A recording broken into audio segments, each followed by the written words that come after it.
सब लोग अरे वो जो तुम ले लेना हाँ चलो चलो सर खोलो। आप पुलिस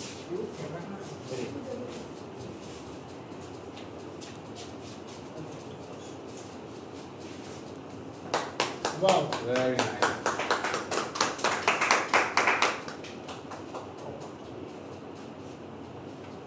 है वो हाँ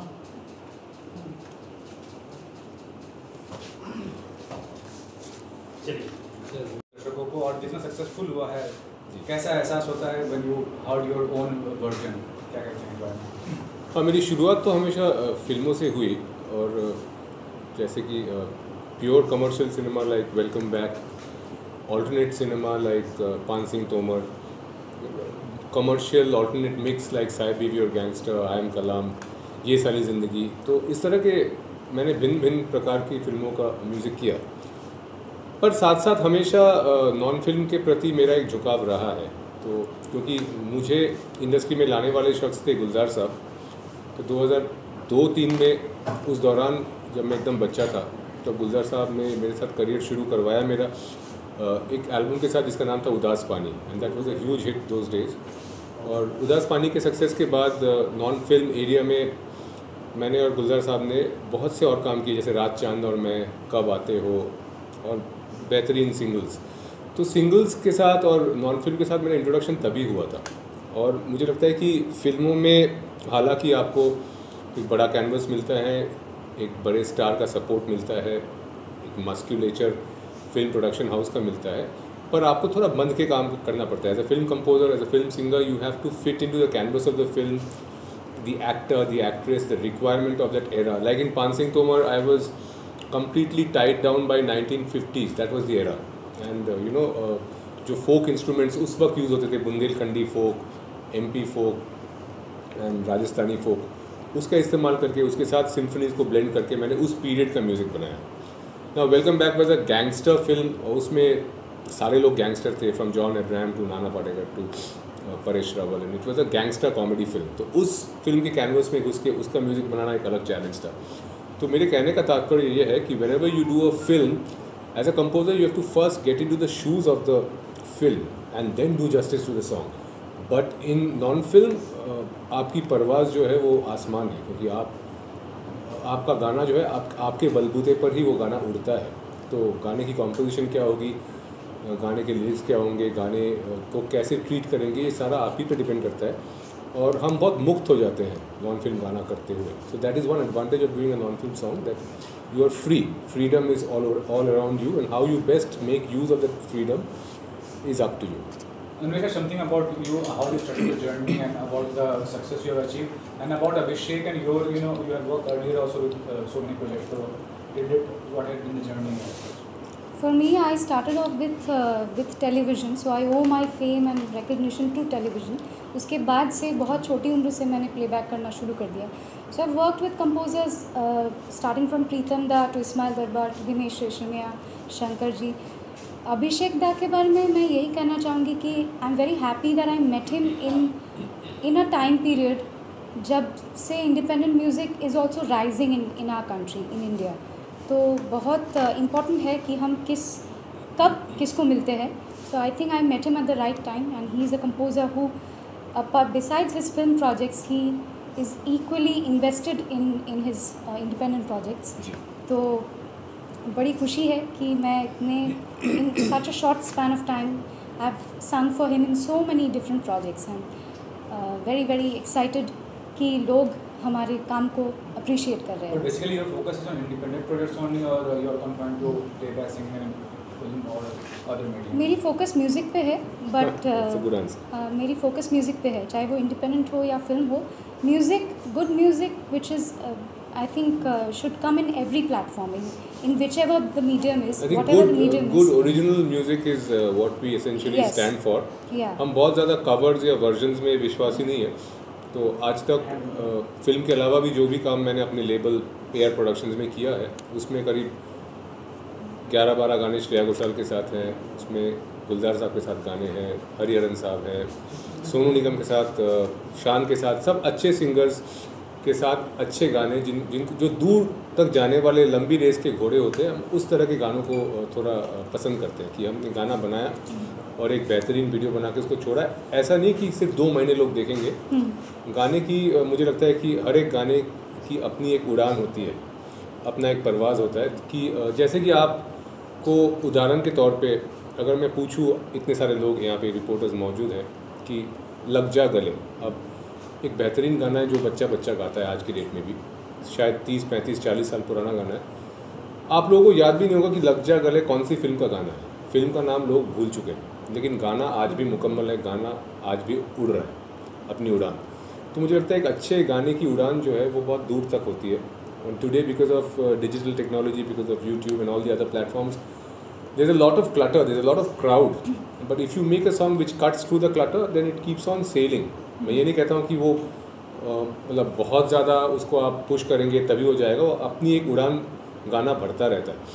तो हमारा यही प्रयास रहता है कि हम ऐसे गाने बनाएं जो दूर तक चलते रहें, और इसीलिए इन दोनों गाने में हमने for shooting the video also we put in a lot of effort. बाकी आपको ये बताइए। No, lastly, Sir, you're working with a very different generation. I've seen this poster also. How was the experience working with different generation, 4 generation, working with them? Ji. Can you share your experience regarding that? हाँ, तो देखिए मुझे ये सौभाग्य रहा है कि मैंने करियर का शुरुआत की थी गुलजार साहब के साथ, फिर एक फिल्म में आशा भोसले जी के साथ भी मैंने गाने रिकॉर्ड किए।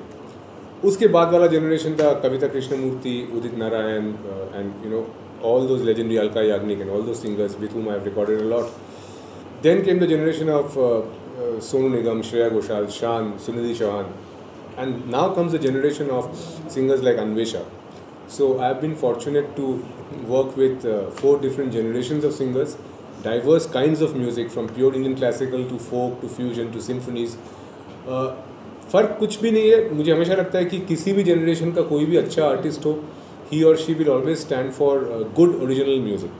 तो एक ये फ़र्क आ गया है कि अब YouTube के कारण बहुत ज़्यादा भीड़ हो गई है, मतलब लोगों को लगता है कि किसी का गाया हुआ गाना भी वो गा देंगे तो कुछ कितने व्यूज़ मिल गए, उस तरफ एक ध्यान है आजकल के सिंगर्स का। तो as an original composer I feel that music में कितने आपके व्यूज़ आ रहे हैं उसको गिनने से ज़्यादा ज़रूरी है कि आप क्या गाना गा रहे हो, आप क्या अपलोड कर रहे हो यूट्यूब पे। मतलब आप कोई वाहियात सी चीज़ अपलोड करके अगर आपके कुछ फ्यू मिलियन व्यूज़ आ भी गए तो वो किसी काम के नहीं है। एज एन आर्टिस्ट किस चीज़ से आपको तृप्ति मिलती है और कौन सी चीज़ दूर तक जाता है, उस पर अगर सिंगर्स का ध्यान हो तो ज़्यादा अच्छा है। क्योंकि मुझे लगता है कि उस जनरेशन के सिंगर्स में वो बात ज़्यादा थी कि अपनी कला के प्रति एक निष्ठा और अपनी कला के प्रति एक प्रेम, कि आप एक गाना गा रहे हो क्योंकि आपको उस गाने को गाते हुए प्रसन्नता मिल रही है, आपको अंदर से तृप्ति मिल रही है, तो उस पर ध्यान ज़्यादा होना चाहिए, फिर गाना बाकी अपना काम खुद करता है। Lastly, one common question to both of you: being an independent artist without the backup of a big music company or a big producer in Bollywood, how far it is possible to become successful as an independent artist? Anvesha जी बोलेंगे, फिर मैं बोलूँगा आपको। He's always pushing the questions. Okay. मुझे लगता है कि पूरी तरह से किसी भी मीडियम पे डिपेंडेंट होना एक बहुत डेंजरस बात है। So we should as artist we should always be free from कोई बंदिश नहीं होनी चाहिए। जैसे कोई कॉन्ट्रैक्ट की बात आप कर रहे हैं किसी म्यूज़िक लेबल के साथ, तो मुझे लगता है कि एडवांटेजेस होंगे अगर आप कॉन्ट्रैक्ट में रहते हो, तो मुझे पता नहीं है क्योंकि I am not in contract with a music label. तो इंडिपेंडेंट होने की ये सारी एडवांटेजेस है, क्योंकि मैं एक इंडिपेंडेंट आर्टिस्ट हूँ, कि मुझे फिल्मों के गाने भी I also do the work that comes my way, चाहे वो फिल्मी गाने हो और ऐसे गाने भी हो, when it comes my way I do it. और मैं खुद भी आजकल कभी कभी कंपोज करती हूँ, हालांकि ये बात अभिषेक दा के सामने मुझे कहनी नहीं चाहिए, he is an S brilliant composer, लेकिन मैंने भी खुद अपना शुरू किया है। कभी कभी I also compose and right my own songs, make my own music. तो उससे जो खुशी मिलती है वो क्रिएटिव लोगों को वो फ्रीडम होना बहुत ज़रूरी है।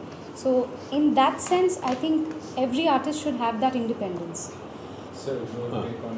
My take is that I had seen this day in 2016. I had told a lot of people that look, number of songs in films are definitely diminishing by the day. तो अगर आप देखेंगे आज के डेट में जो cinema बन रहा है, जो फिल्में बन रही हैं, उसमें गानों की अहमियत और गानों की जगह घटती जा रही है, because people are now looking more at content, people are not looking at song and dance sequences. Unfortunately जो हमारी क्राफ्ट थी, जिसको हमने डेवलप किया इतने सालों में, Indian cinema was known for song and dance, but the new content on Amazon, on Netflix, on OTTs that you see, there's barely any stress on good songs, the stress is on good content. सो जो पत्थर की लकीर है, जो दीवार पे लिखा हुआ है, वो तो आपको पढ़ना ही पड़ेगा। अब मैं कंपोज़र हूँ, मुझे गाने करना अच्छा लगता है, इसका मतलब ये नहीं है कि फिल्मों में भी हमेशा गाने उस तरह से आते रहेंगे जैसे वो आते रहे हैं। So change is the only constant in nature and it is a very good quality to accept that change and adapt to the change. So in adapting to the change I had open my own label in 2016, जो पिछले 5 सालों में हर महीने मैंने एक बड़ा गाना किया है, और बेहतरीन आर्टिस्टों के साथ, from Anvesha to Shreya Ghoshal, from Shaan to Sonu Nigam, from Gulzar Sahab to Hariharan, they have all worked on my label and I think this label is now growing powerful and my stress is only been on good original content. तो इसलिए आप देखेंगे कि ये जो videos हैं जो हमने शूट किया है, ये आपको किसी फीचर फिल्म के वीडियो से किसी भी कीमत पे आपको कम नहीं लगेगा, क्योंकि ना तो लोकेशन पे कोई कॉम्प्रोमाइज़ है, ना कैमरा पे, ना किसी भी प्रोडक्शन वैल्यू पे, कलर करेक्शन पे। आप गौर से अगर इन वीडियोस को देखें, दे आर सिनेमैटिक वीडियोस। तो मुझे लगता है कि भारत के ऑडियंस को हमेशा से ही अच्छे गाने पसंद है, और भारत के audience, we are a music loving country, we are a music loving audience, we will always need good songs. अब चाहे वो अच्छे गाने फिल्मों से आए या कहीं और से आए, audience doesn't really bother about it, whatever the source of the song is, as long as they get good songs they will lap it up. आने वाले टाइम में मुझे लगता है जैसे अमेरिका में ऑलरेडी हो चुका है, हॉलीवुड का जो ट्रेंड है कि फिल्में अलग हैं, गाने अलग हैं। अच्छी फिल्में अब अच्छे गानों पे मोहताज नहीं है, और अच्छे गाने अब अच्छी फिल्मों पे मोहताज नहीं है।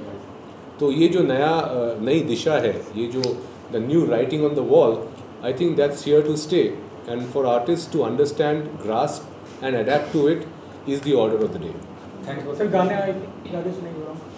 गाना हम तभी आपको गा के सुनाएंगे अगर आप ये गाने को रखेंगे, क्योंकि पहले क्या होता है, कई बार ऐसे इंटरव्यूज़ में हम गाना गाते थे लेकिन आप बजाते हुए किसी और म्यूज़िक को बजा देते हैं, फिर इसका कोई फ़ायदा नहीं होता। इन दोनों गानों के कॉपीराइट्स मेरे पास हैं, तो आप लोग बेझिझक इसको बजा सकते हो, यूटिलाइज़ कर सकते हो, कोई आप पे कोई केस नहीं ठोकेगा, कोई कंप्लेन नहीं आएगा। आपने मार दिया तो नहीं, मेरा निजी गाना है, मैं कैमरा पे बोल रहा हूँ कि मैं ऐसा कुछ नहीं करूँगा। तो मेरी आवाज़ थोड़ी ख़राब है आज, अन्वेषा गाती है, मैं साथ में थोड़ा सा गाऊँ। रेशमी धागे बिस्मिल करते हुए, बिस्मिल्लाह। तू ये माने या ना माने, दिल ही जाने, हमने मिटने के किए हैं 100 बहाने। एक इंतजार तू है, रूह की पुकार तू है, तेरी चाहत से लिपटे ये आंसू ना रुके। आंखें झिलमिल झिलमिल झिलमिल, दिल है बिस्मिल बिस्मिल बिस्मिल। आंखें झिलमिल झिलमिल झिलमिल, तेरे बिना। यो पार्ट तेरे लिए पलकों पे जुगनू सजाऊं, तेरे लिए धड़कन से सांस बजाऊं, तेरे लिए मदहोशी की घूंट भी पी जाऊं, तेरे लिए बहकी सनसनाती सांस मैं भरूं। तू ये माने या ना माने, रुत भी जाने इन हवाओं में घुले हैं अपने फसाने। एक इंतजार तू है, रूह की पुकार तू है, तेरी चाहत में निकले ये आंसू ना रुके। आंखें झिलमिल झिलमिल झिलमिल, दिल है बिस्मिल बिस्मिल बिस्मिल। आंखें झिलमिल झिलमिल झिलमिल, तेरे बिना।